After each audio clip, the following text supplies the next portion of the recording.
দেখতে পাচ্ছ এখানে বডিগার্ডের গাড়িগুলো কিন্তু চলে এসছে।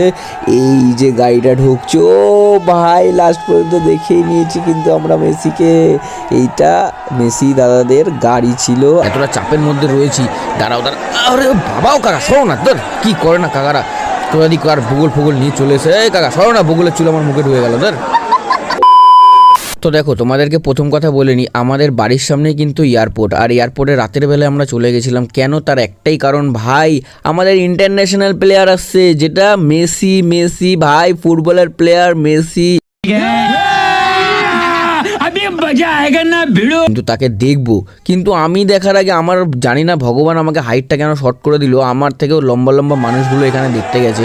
আর তার উপরে তো গেছে হেলমেট পরে গেছে। দেখো একটা মানুষ এখানে দাঁড়িয়ে আছে হেলমেট পরে। আমি তো ভাই হাইট আমার শর্ট হয়ে গেছে, আমি মেসি দাদাকে দেখবো কিভাবে? ওফ যা গরম লাগছে ভাই, শীতকালেও গরম লাগছে, তাহলে বুঝতে পারছো তো কতটা চাপ, এতটা চাপের মধ্যে রয়েছি। দাঁড়াও আরে বাবাও কাকা সরো না, তোর কি করে না কাকারা তোরাদি কার ভূগোল ফুগোল নিয়ে চলে এসে কাকা সরো না, ভূগোলের চুল আমার মুখে ঢুকে গেল তোর।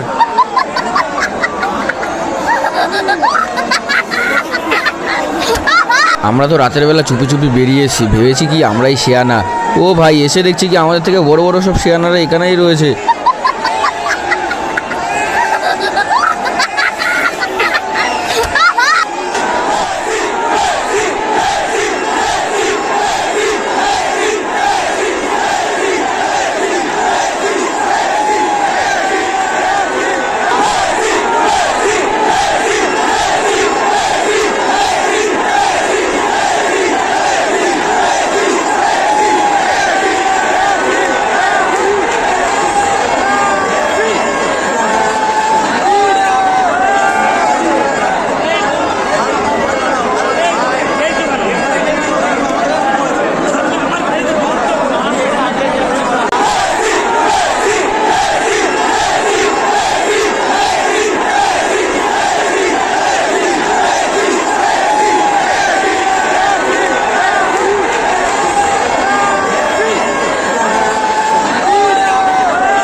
তো ভেবে দেখো এখানে এতটা পরিমাণে ক্রাউড জমে যায়, তারপরে কিনা আমরা বাইরে চলে গেছিলাম। বাইরে গিয়ে রাস্তা থেকে যতটা দেখা যায় সেখান থেকে দেখছিলাম।